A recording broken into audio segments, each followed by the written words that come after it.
What I didn't record class. So good morning. It is February 25th, 2021. This is U.S. History. I am your instructor, Mr. Townsend. So we are doing a poll on where does power to govern reside?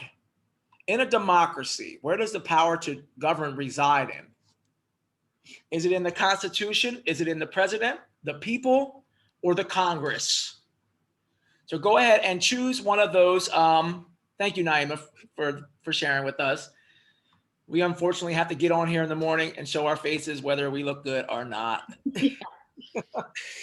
I'm melting over here. Thank you for sharing that with us. You're melting? Melting. Babies make me melt. No. Okay. So I think I lost her. I'm dating someone. No, Nakaya. Yeah, Nakaya's here. Okay. So Nakaya, good morning. So if you can answer one of those questions, go ahead and pick one of those responses. In a democracy, where does the power to govern reside in? I have 2 people that voted so far. I have 5. Now I have 6. It says in the Constitution, the president, the people, or the Congress. The power to govern.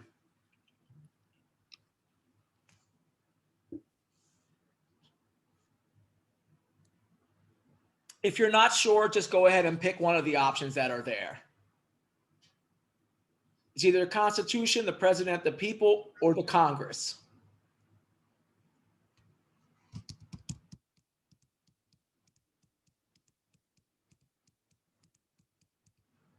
If you voted so far, please put a thumbs up in your box so I know who voted and who hasn't. Thank you, Miss Kelsey. Anyone else? Naima? Okay, so I got 2 people today. Nakaya, Nazir, Bev, Amir. Vote. Young adults, wake up and vote. Also, remember you gotta participate to get attendance, right? Yeah, that's all right. I'm just gonna start kicking them out. Because that's what I would do in real life if they were sleeping. Get the stepping. Hey, yo, come on, wake up, y'all. Nazir, you there?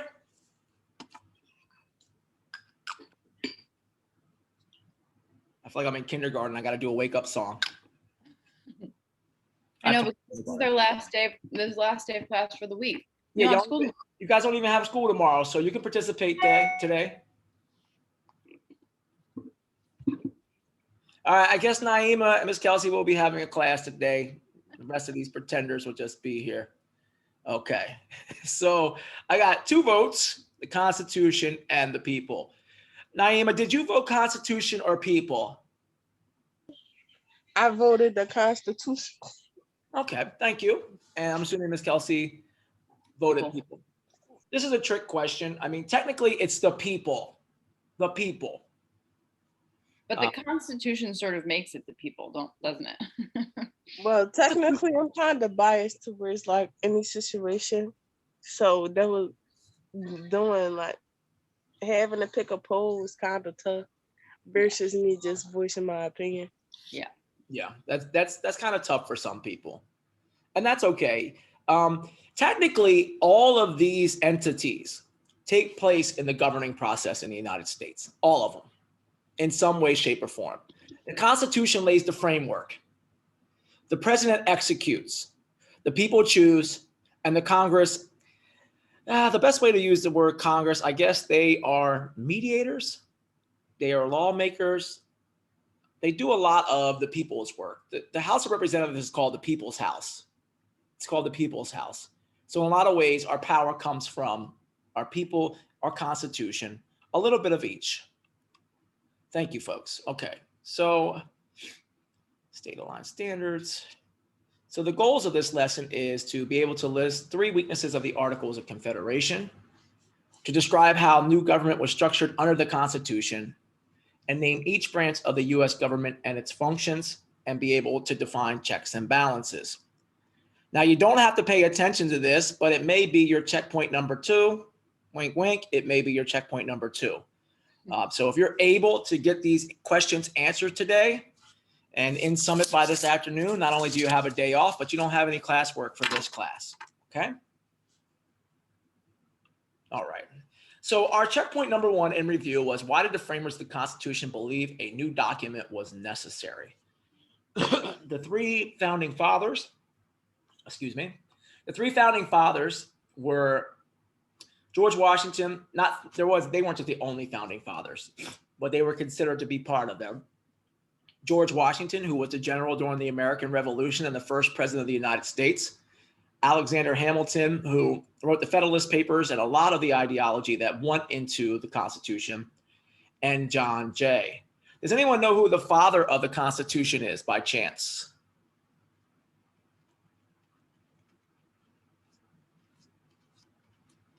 The Constitution had a daddy.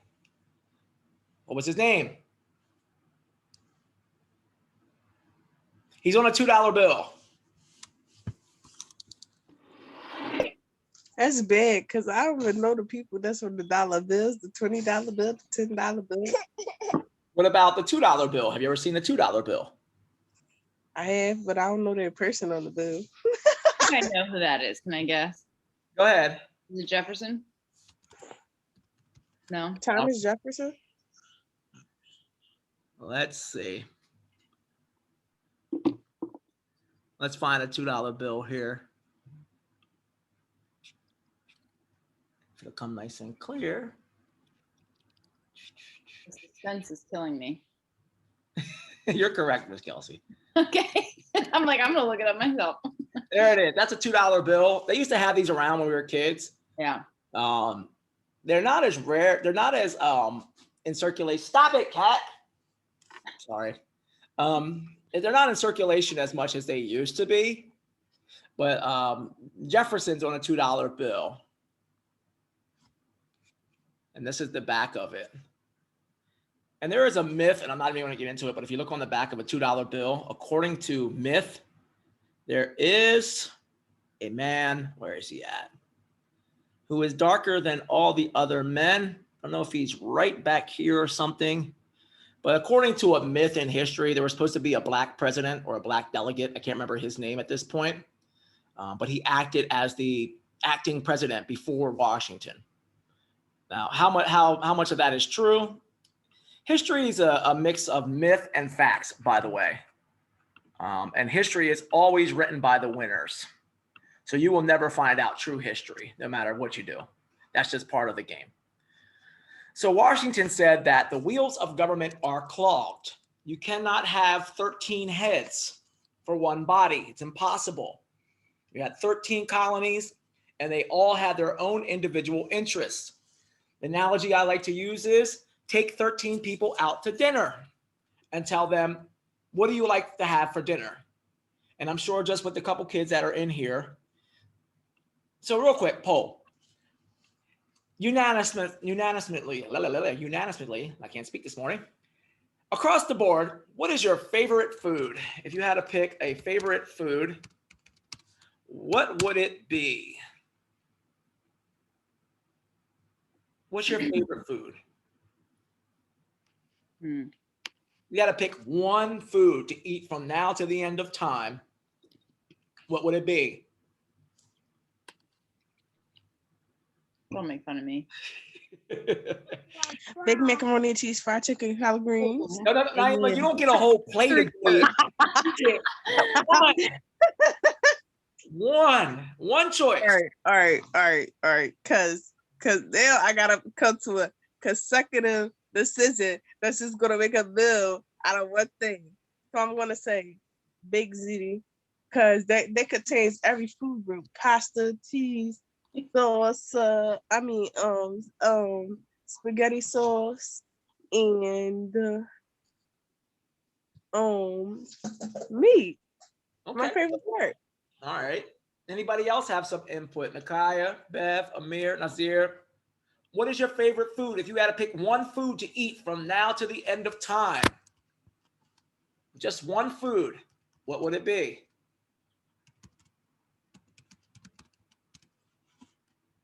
You're not sure, Amir?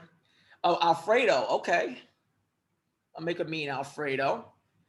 You like a fettuccine Alfredo? You like it with chicken, broccoli? Okay, cool. So chicken and broccoli Alfredo. Baked ziti. Miss Kelsey said salad because she's a rabbit, I guess. I just really like salad. I have a whole garden where I make my own salad. It's like a thing I do. Sammy, how you doing? I love salad too, but not enough to eat to the end of time. I need some meat. I'm a carnivore. You can put meat in salads. Some baked chicken. True. That's where it has all the food groups. You True. can put pasta in salad. You can only get one. Yeah, but salad by its nature has a lot of different things in it. Mm-hmm. So it is a little bit flexible. So I have Alfredo, I have ziti, I have salad. Amir doesn't really know. Sammy, you have we're doing this as an analogy, basically. If you had to pick one food that you had to eat from now to the end of time, breakfast, lunch, and dinner, what would it be?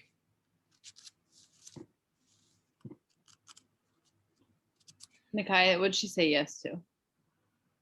Oh, she's talking about the broccoli and the chicken and the Alfredo, I believe. I mean, that sounds good.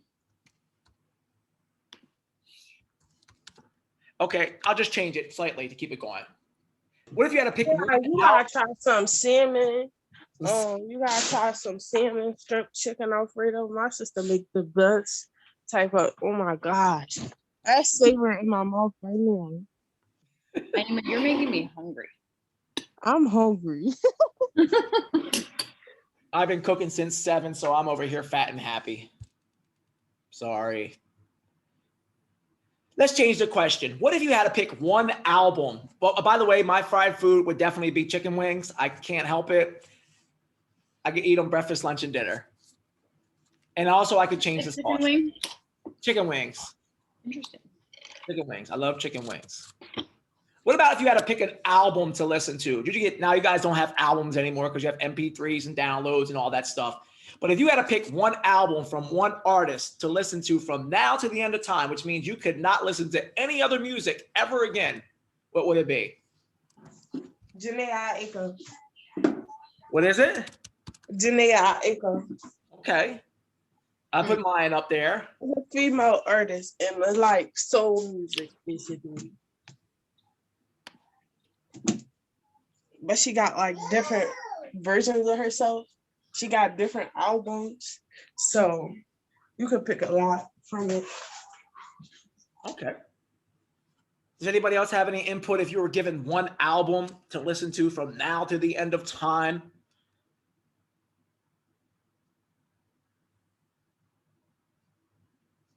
I just couldn't find a better album than Legend, Bob Marley. That's a good one. You know what popped into my head when you said that? It's actually the first album I ever owned was The Miseducation of Lauryn Hill. Yeah, that's a good one. That's a really good album. That's a good album. Maybe I peaked at my first album. I can't be honest. I'm older than everybody. I can't remember what my first album was. I want to say it's EPMD, maybe. I can't remember. Close second for me would be Ready to Die by Biggie Smalls. 1 p.m. Anyone else have any, if you were to choose to pick one record to listen to the rest of your life, well, you guys don't listen to records, I sound old. If you're listening to anything, artist, if you had one album, one full album from an artist that you could not ever not listen to again in the car all the time, what would it be? I'm trying to make a point with this.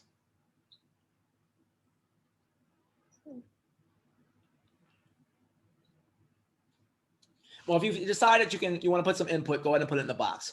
My point being is, imagine having 55 people, 56 people in a room and saying, we are going to decide how to run an entire nation of people from this day forward until the end of time. It's very difficult for us to even agree on food. It's difficult for us to agree on music. I'm sure if I ask, what's your favorite pair of shoes? You have dogs everywhere. Oh my goodness. How many dogs are that? Oh, she had puppies. In that. Oh my goodness. 1, 2, 3, 4, 5, 6, 7. I think. Wait, do you need someone to take over one of those puppies?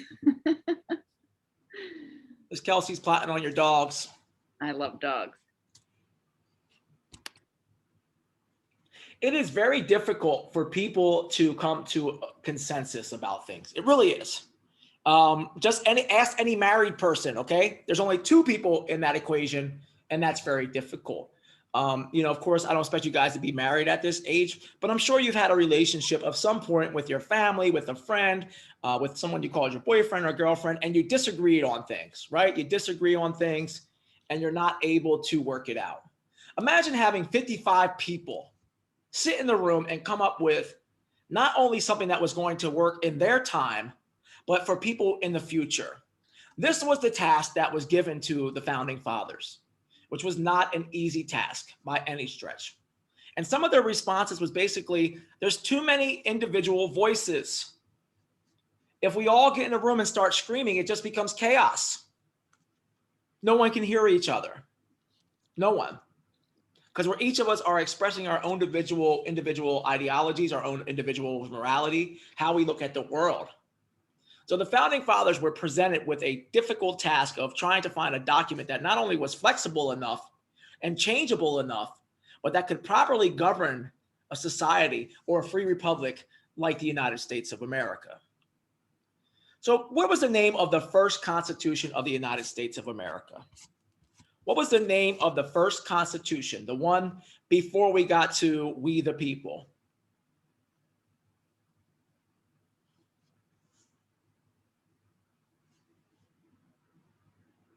Take a guess. Freedom of speech. What's that, Naima? Freedom of speech. That's our First Amendment. That's our First Oh, Amendment. well, my mom knew that answer. I do. That's okay. There was a constitution that existed before our Constitution. It is right there on my wall next to Dr. King. It's very short. Do you know what the name of that document was? I'll give you a close-up of it. Let's see if I can get up here. So this was the first document that ran the colonies in the United States. What was its name?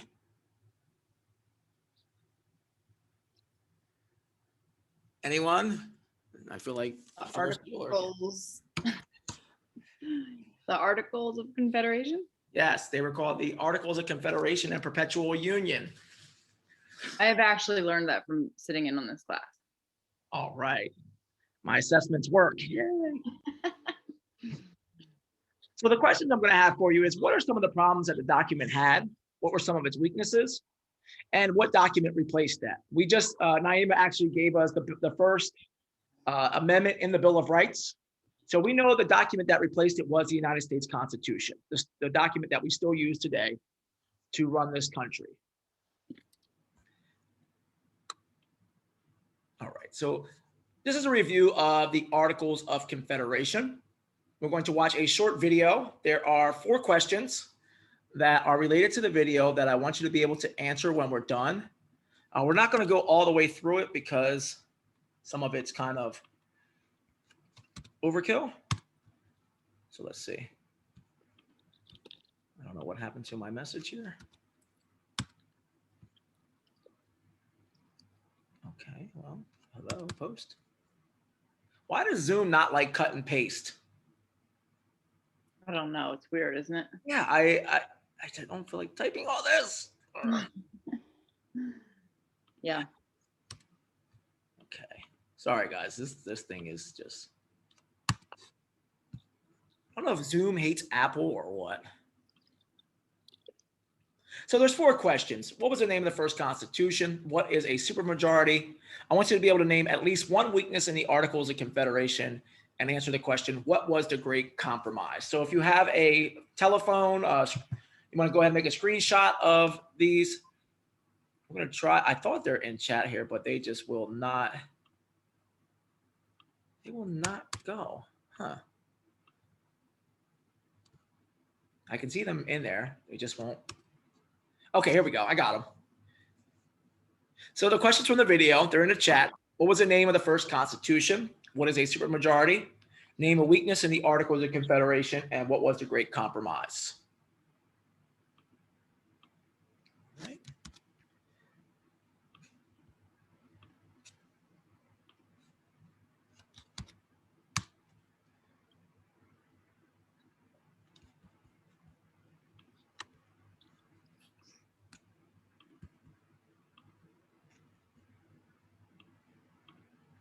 Hey, I'm Talon, and this is Rumpus, and I'm going to show you how to start. No, you're not. Okay. Hi, I'm John Green. This is Crash Course U.S. History, and today we're going to talk about the United States Constitution. And in doing so, we're going to explore how the American style of government became the envy of the entire world, so much so that everyone else copied us. What's that, Stan? We're not going to talk about other countries stealing our form of government because no other country stole our form of government? That doesn't seem possible, Stan. No, Stan, not the Libertage. Cue the intro.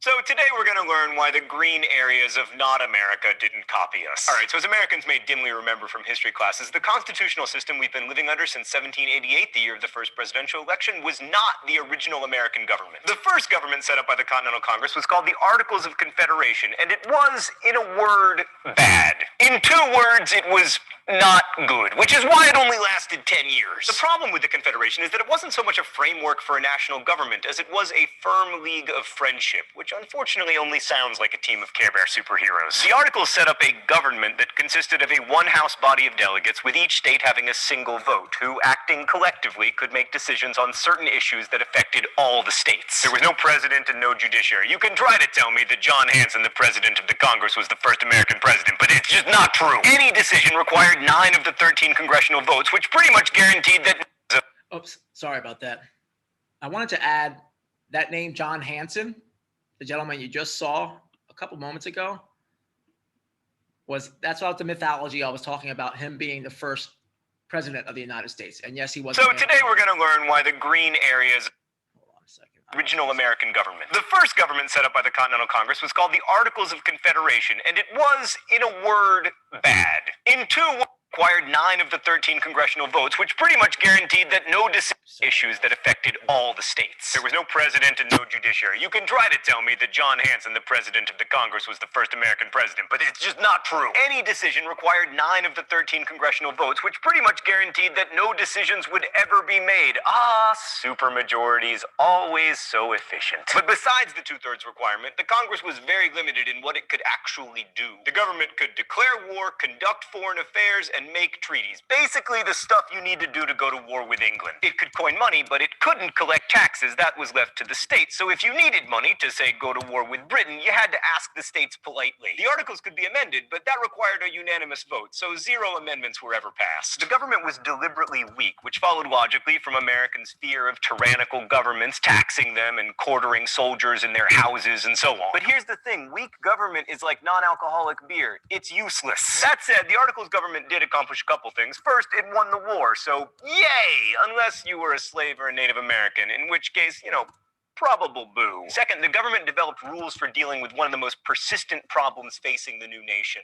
Ohio, which was called the Northwest, presumably because it is north and west of Virginia. Getting control of the land meant taking it from the Indians who were living there, and the Articles government was empowered to make treaties, which it did. Crash Course World History fans will remember the Athenians telling the Melians that the strong do as they can and the weak suffer what they must, and the Americans definitely went to the Athenian school of treaty making. Through treaties signed at Fort Stanwix and Fort McIntosh, the Indians surrendered land north of the Ohio River. The biggest accomplishment of the Articles government was the Northwest Ordinance of 1787, which set up a process to create 5 new states between the Ohio and Mississippi rivers. 2 things to know about this. First, it acknowledged that American Indians had a claim to the land and that they had to be treated better if settlers wanted to avoid violence. And second, Stan, can I get the foreshadowing filter? Yes, perfect. The ordinance outlawed slavery in all 5 of the new states. Still, the Articles government was a complete disaster for exactly one reason. It could not collect taxes. Both the national government and the individual states had racked up massive debt to pay for the war, and their main source of revenue became tariffs, but because Congress couldn't impose them, states had to do it individually. And this made international trade a total nightmare, a fact worsened by the British being kind of cranky about us winning the war and therefore unwilling to trade with us. In 1786 and 1787, the problem got so bad in Massachusetts Massachusetts that farmers rose up and closed the courts to prevent them from foreclosing upon their debt-encumbered farm. This was called Shays' Rebellion after Revolutionary War veteran and indebted farmer Daniel Shays. The uprising was quelled by the state militia, but for many, this was the sign that the Articles government, which couldn't deal with the crisis at all, had to go. But not for everyone. Thomas Jefferson, for instance, was a fan of Shays' Rebellion. A little rebellion now and then is a good thing. The tree of liberty must be refreshed from time to time with the blood of patriots and tyrants. Which is all fine and good, I mean, unless you're the bleeding patriots or tyrants. But to most elites, Shays' Rebellion showed that too much democratic liberty among the lower classes could threaten private property. Also, people who held government bonds were nervous because without tax revenue, they were unlikely to get paid back. And when rich people feel like something has to be done, something is usually done. Let's go to the thought bubble. The first attempt to do something was a meeting in Annapolis in 1786 aimed at better regulating. Okay, so we're going to stop that real quick. So the few questions I was kind of commentating in there in the chat for you to have a better understanding and clarity. Oh, okay, Lema, Shanice, welcome. Starting to get a nice group here. So we were just watching a video on some of the reasons why the article had weaknesses, some type of weaknesses that it had. I was commentating in the chat there for you. So the first question, Ms. Kelsey answered already, but for those who came in, what was the name of the first Constitution? What was the name of the first Constitution? You can respond in chat.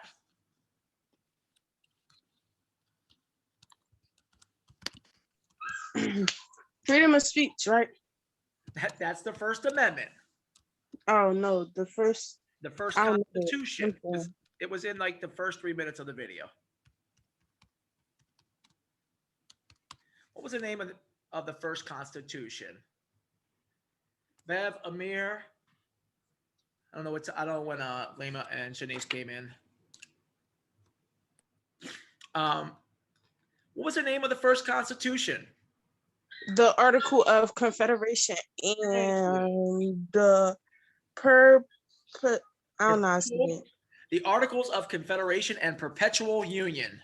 Perpetual Union. Because I didn't even feel like trying to break that word up. That's okay.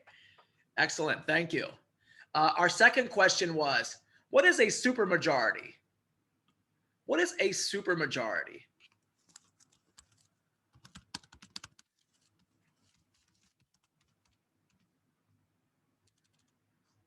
And if you don't know what supermajority is, can you define what the word majority means?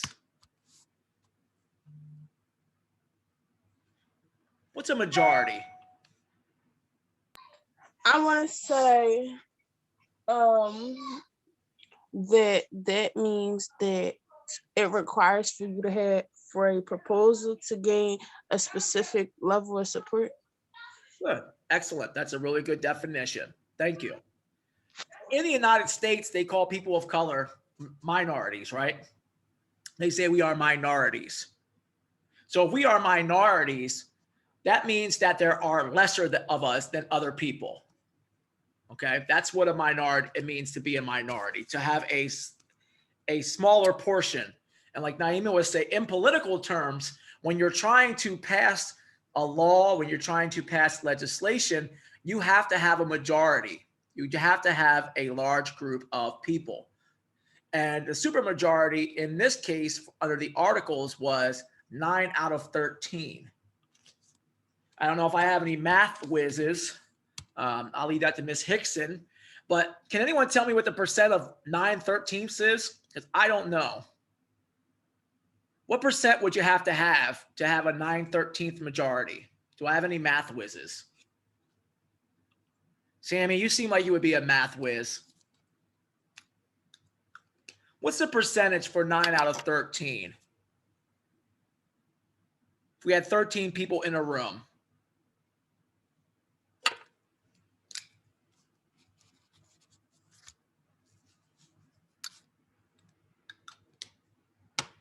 Nobody wants to take a shot at that math question?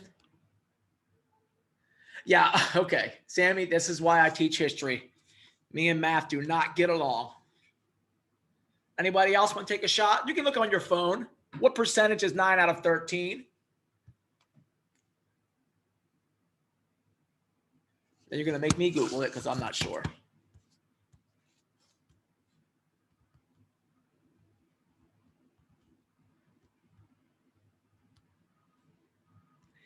according to our Constitution now, you only have to have, well, not only, you have to have a 2/3%. So it's 69.23. So you had to have 69.23 people in the Congress agree to pass the law.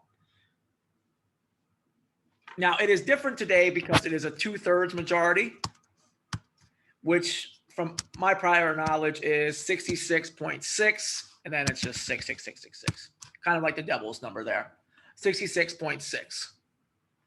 So a supermajority required almost 70% of the colonies to agree. Well, that doesn't seem like a big amount compared to 66. The difference is today we have 50 individual states in comparison to 13. So what was one of the weaknesses of the Articles of Confederation? I put it in chat on what it couldn't do. It didn't have an ability to do what? What ability did the Confederations not give states or the federal government? Well, states, I mean the federal government.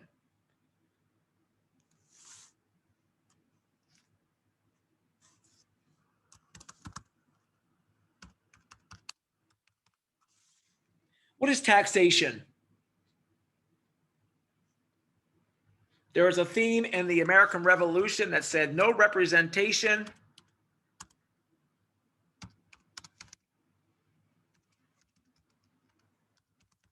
without taxation. What does it mean to tax somebody?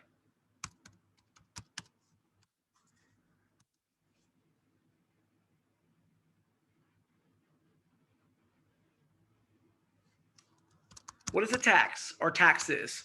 It's tax season right now.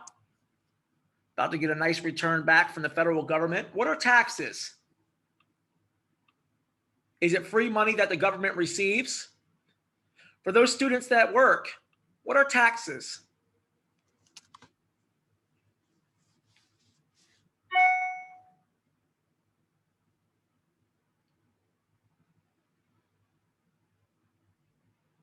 No one knows what taxes are? Okay, for people that work, thank you, Sammy. They are deductions taken away from your check. They say, well, why would you tax people? To build roads, to build schools, for the infrastructure, for the military. So this was a big problem inside of the Articles of Confederation. They were unable to tax. So the founders needed a new document. This document it was just too weak. It had a lot of problems. And we saw that in the video. Because of some of those problems, we had uprisings like Shays' Rebellion in 1787. That the states could not, they didn't have a army, they didn't have a navy. They could not quell rebellions. So they didn't have the money. They just simply didn't have the money. So our next question, our main question for today is, how did the Constitution structure the new government? You're going to watch a video real quick. We're not going to do that one right now. Let me skip over that one.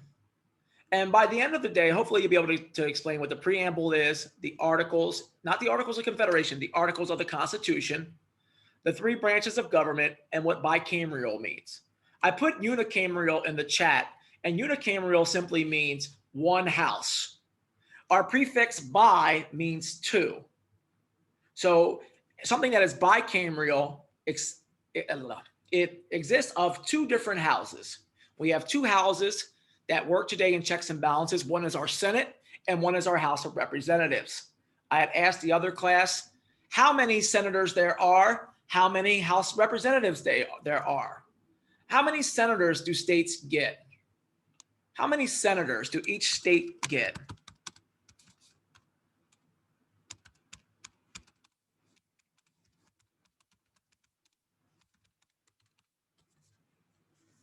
Does each state get senators based on its size, or do each state get senators based off of the Constitution? How many senators do each state get? We have 50 states. Each of them has an allocated number of senators that they receive. Does anyone know? It comes after 1.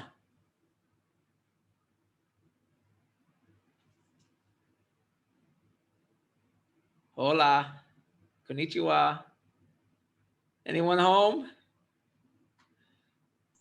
Naima's still here, but I ain't about to be the only one participating on class. I'm sorry. Naima, now you know how we feel. That is fair. I got all these people in here, everybody doing the snoozing. This is ever since I started coming to class. Like it seemed like everybody don't be in there once I started coming to class. But when I wasn't coming to class, I bet you everybody was in this job. But you know what, Naima? You are edifying yourself. Okay? You're learning for yourself. You're not learning for any of these, no disrespect, but you're not here for anybody else in this room. Mhm. No, but I'm saying, I'm just saying like the participation is first, but I know I'm not here for nobody. The only person I am here for is my daughter, but other than that, I ain't here for nobody. But yeah, my whole point is like, where the participation at? Like, Sammy just participated. He said that there's 2 senators for each state, and he's absolutely correct. So some people like to put it in I mean, chat. the Some answer people was like to right there. You did say after 1. So what comes after 1? 2. Oh, yeah, I've got to make it that hard, huh? This one is a harder number. What about the House of Representatives? How many representatives are in the House of Representatives?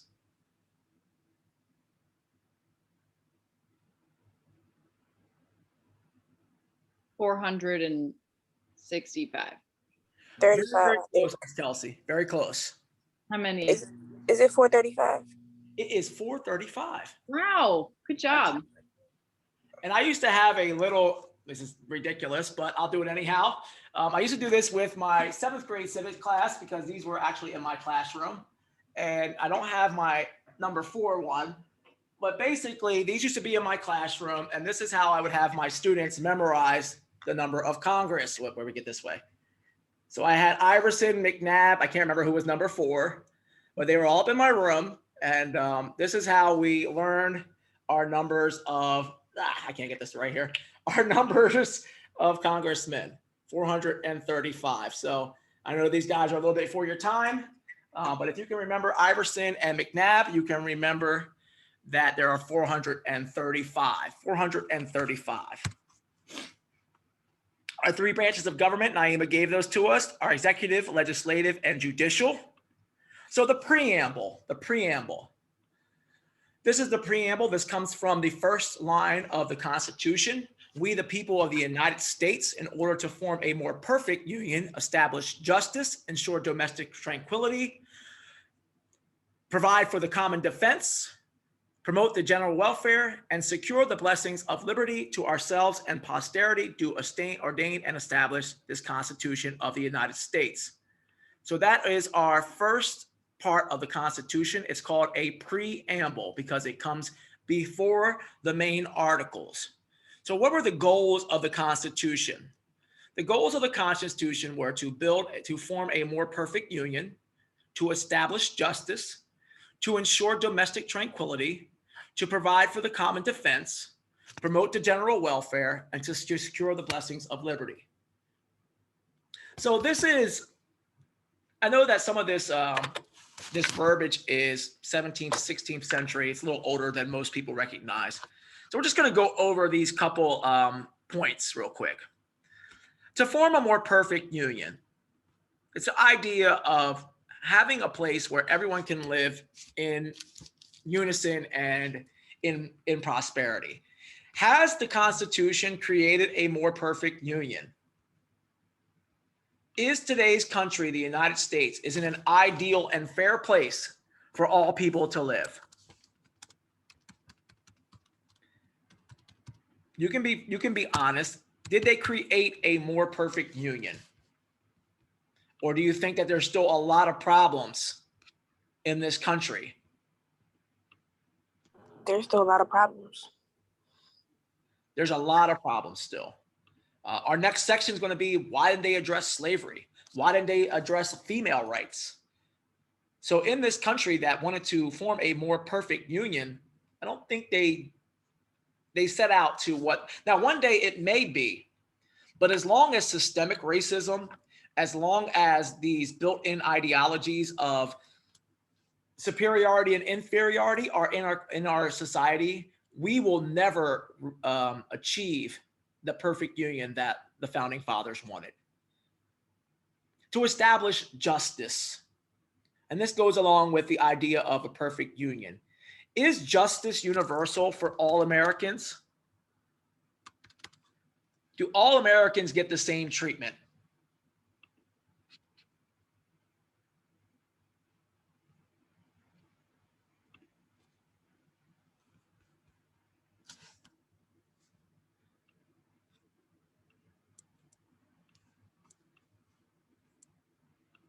Okay, thank you, Amir. No.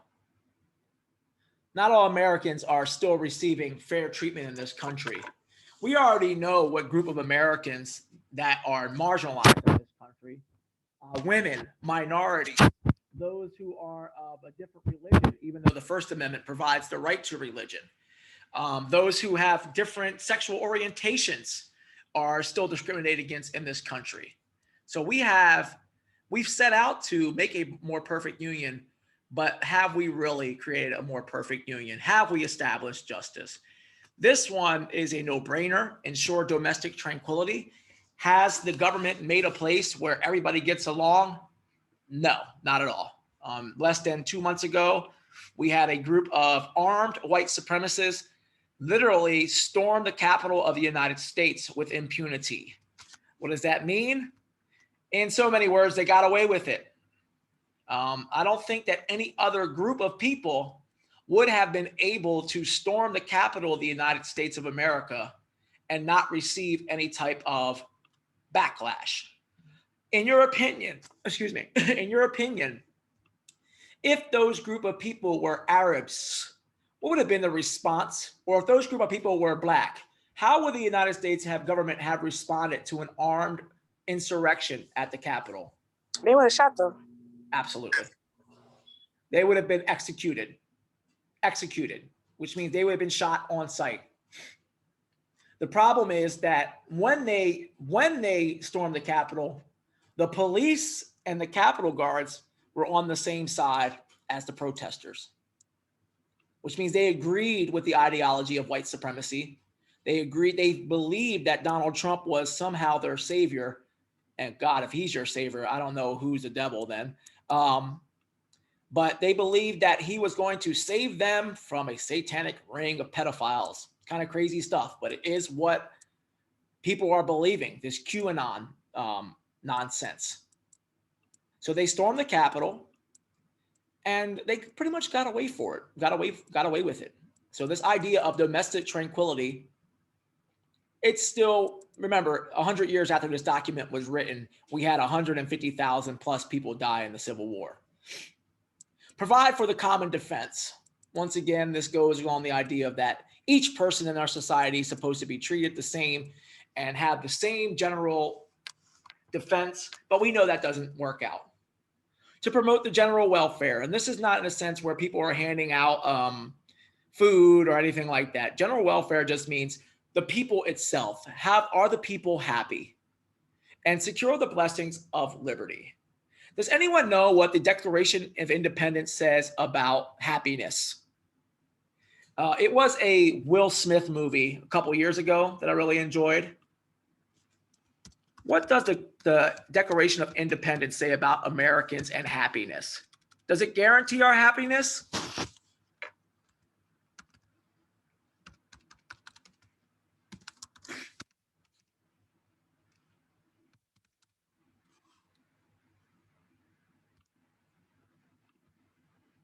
What does the Declaration of Independence say about happiness? There's a word that comes right before that, before happiness.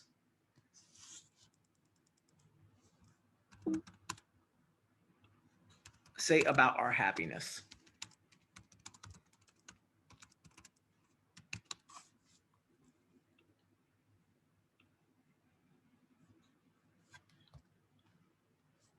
Has anyone ever heard this terminology?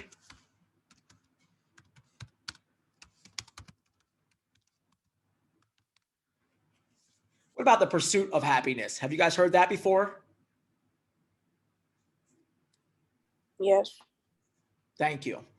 That's the ability to pursue what makes us happy. The Declaration of Independence starts out and says, we hold these truths to be self-evident that all men are created equal and endowed by their creator with certain inalienable rights. Among these are the right to life, liberty, and the pursuit of happiness. So even inside the Declaration, this idea of happiness is not guaranteed. It's the pursuit of happiness. And I guess happiness in the sense of a democracy is an individual thing. I'm sure that what makes Naima happy probably doesn't make Bev happy. What makes Bev happy may not make me happy, or Sammy, what makes Sammy happy may not make Amir happy. It's a different thought processes. Each of us have our own idea what happiness is. For me, the definition of happiness in my life is being a father. That's my happiness. Being a father, being a dad is what makes me happy. And so I know that each of us have different ideas of what's happiness or what's liberty. And we have a right in this country to simply pursue them. Does it mean that we're going to get them? No, it does not. It is just a pursuit of happiness. So the Constitution has several articles, 7 in particular, and it gives powers to each part of our government. So Article 1 gives power to the Congress, which is our legislative branch. Article 2 gives power to the president, which is the executive branch. And Article 3 gives power to the judicial. So those are the 3 articles that I want you to focus on. The other ones are interstate relationships, amending the Constitution, the supremality of the Constitution, and the ratifying of the Constitution. So you don't need to focus on 4 through 7. I'd rather you focus on the first 3 articles of the Constitution. So Article 1 gives power, it's the longest article of the Constitution, and it vests legislative power in the Senate and the House of Representatives. We've already spoke about that the Senate has 100 senators, 50 states times 2. The legislative, what does the legislative do? They make the laws. So it describes the organization of Congress, how it's laid out, term limits, and its specific powers. Known as enumerated or delegated powers through the necessary and proper clause, also called the elastic clause, Congress can make laws needed to carry out its enumerated powers. Article 1 also lists the powers denied to Congress and the states. So this is a guideline on what powers that the states had, what power the government had. So the second article, I'm not going to read it all to you, lists the powers of the president. And the third article lists the power of the courts. So you have these 3 parts. That's all the articles. And this is how checks and balances work. You have a president, you have a Congress, and Supreme Court. And as you can see, those arrows show how power flows. A president may be able to veto legislation. The Congress can make laws and allocate funds, what we call appropriations. The Supreme Court rules on legislation, but the Congress confirms judicial appointments. The president appoints justices, but the Supreme Court rules on executive action. So in this little triangle here is how each branch of government keeps a check on the other one. And by checking each other, they maintain a power of governance, a power of ruling. What kind of government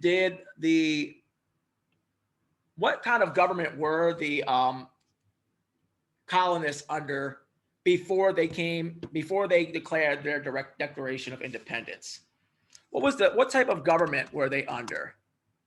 Were they under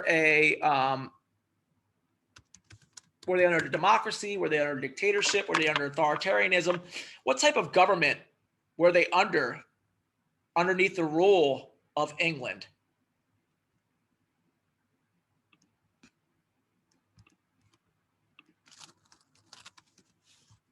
What do you call a government that is run by a king or queen?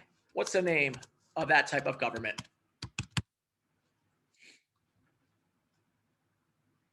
It starts with M. Monarchy. A monarchy, thank you. So in a monarchy, you had absolute control. King George III was in charge of the colonies and he had absolute rule. That's why the First Amendment includes, Naima, like you're saying, free speech. Because before the Constitution, if you spoke badly of the king, you could be put to death, literally put to death. So we came from a monarchy. We're switching to a democracy. And each one of these branches has a check on each other. Here's a more in-depth description of what can be done on each end: checks on the legislative, checks on the judicial. So we're running. I don't want to cram too much in here, but these three breaks in power, our legislative, our executive, and judicial, is called the separation of powers. And the United States Constitution lays out in Article 1, 2, and 3 what the separations of power are. So not only one person can rule, but multiple branches are in charge of the rule of the people. So we have literally only, I think, like 3 slides left in this: legislative, executive, and judicial are our last parts. And then we have our checkpoint 2. So without keeping you over time, we only have these 3 different sections left. So I am going to put this on Summit for you, the actual PowerPoint, and then I will post checkpoint number 2, which is going to be the questions related to this PowerPoint. So let me just, for attendance purposes, don't leave yet. Let me just take a screenshot, make sure I have everybody that's here. All right, folks, thank you, Naima. I appreciate your input today. Sammy, Amir, Bev, Nakia, Nazir, Laima, Shanice, everyone. Oh, I forgot Sabrine. Everyone have a wonderful day. And if you have any questions, I will be in my office from 1 to 3. Okay? Any questions before I dismiss you? No, thank you. Okay, guys, have a great day.